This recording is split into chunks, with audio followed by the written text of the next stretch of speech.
Here's your wrestling news for May 20th, 2023, and we're kicking off today with SmackDown, and as we've seen over the past few weeks, there was plenty of hostility within the bloodline.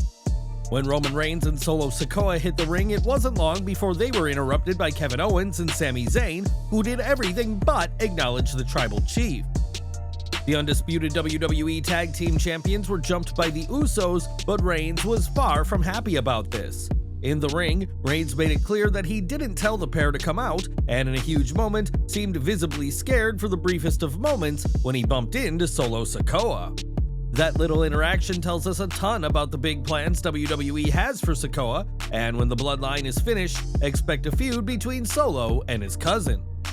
Backstage, Reigns reasserted himself by berating the Usos and chastised them for interrupting the segment and cutting off what he was going to say to Zayn and Owens.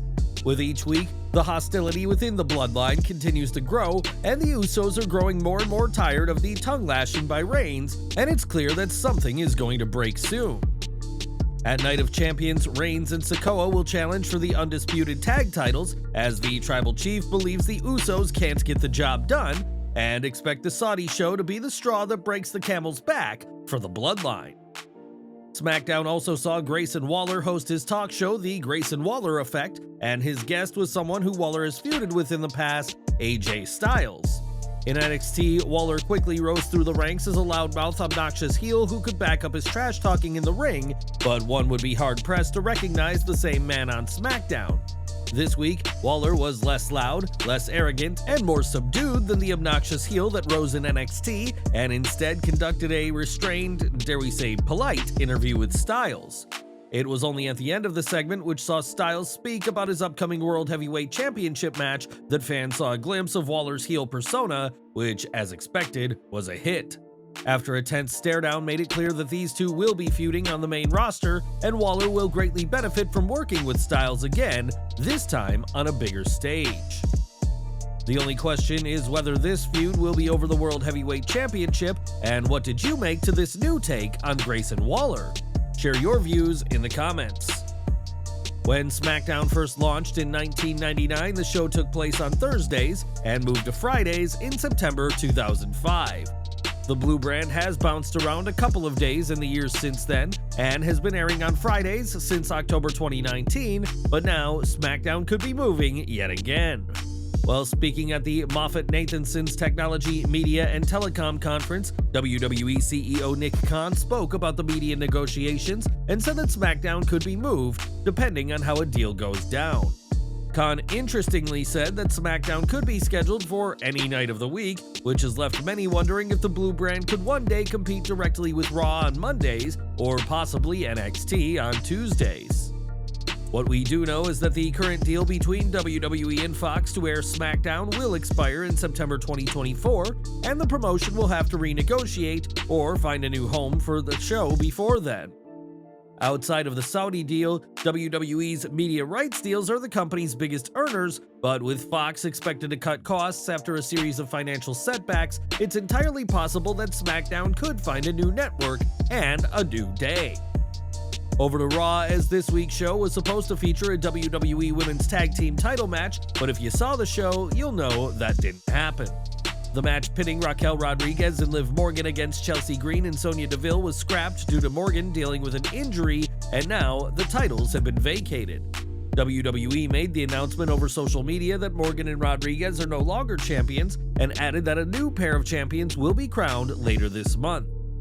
On the May 29th Raw, a Fatal 4-Way tag match will feature Chelsea Green and Sonya Deville, Ronda Rousey and Shayna Baszler, Bayley and Io Sky, and Rodriguez and a mystery partner compete for the vacated titles. It's interesting that Bayley and Sky will be teaming, as there's clear issues in Damage Control, and this match could be the catalyst that ends the group for good. Ironically, it was on this very day 1 year ago that WWE vacated the women's tag titles, stripping the gold from Sasha Banks and Naomi. And who do you want to see end this month as the new champion? Out of these four teams, it's not hard to consider Rousey and Baszler the favorites, as plans for the pair to become champions have been in the works for some time.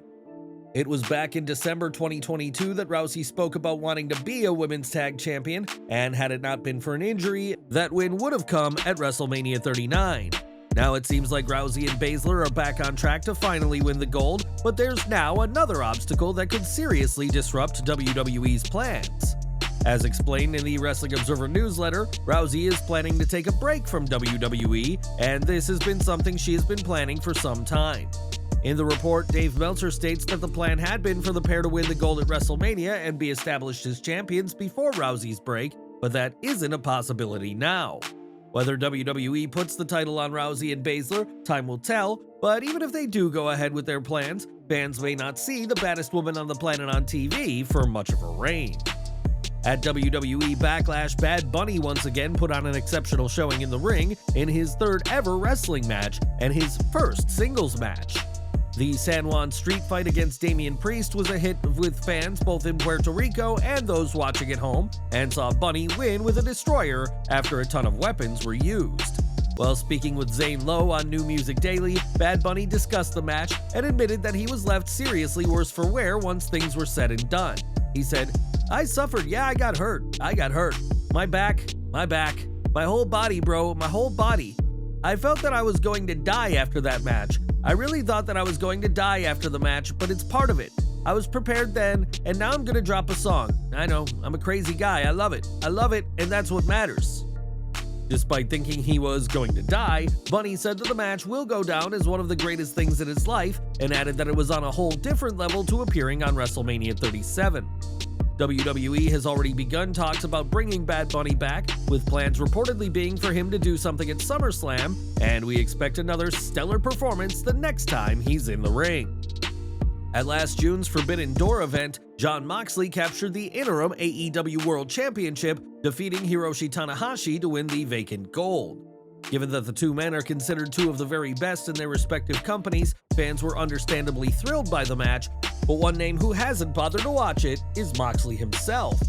Speaking to Sports Illustrated ahead of his return to New Japan, Moxley said that he's never watched the match and never will, adding that it was so perfect in the moment that he doesn't feel it needs rewatching. Moxley is, by his own admission, his own worst critic and doesn't want to taint the magical match, so a rewatch isn't in the cards for the former AEW World Champion. And we're ending with Drew McIntyre, somebody fans haven't seen for a while, and the Scottish Warrior's time with WWE is drawing to a close. With McIntyre's contract set to expire in early 2024, there's a ton of questions about his future, but now a question about his current situation has been answered. In the Wrestling Observer newsletter, Dave Meltzer writes that the biggest reason for McIntyre not being on TV right now is creative, and once they have an approved idea, he will be back on screen. Drew's creative direction has been a source of conversation during his absence, with the former world champion saying he'll only agree to changes if he feels they make sense. During his time away, a heel turn has been pitched to McIntyre, but given that he is yet to return, it appears that Drew thought the idea of a return and immediately turning wasn't the right call.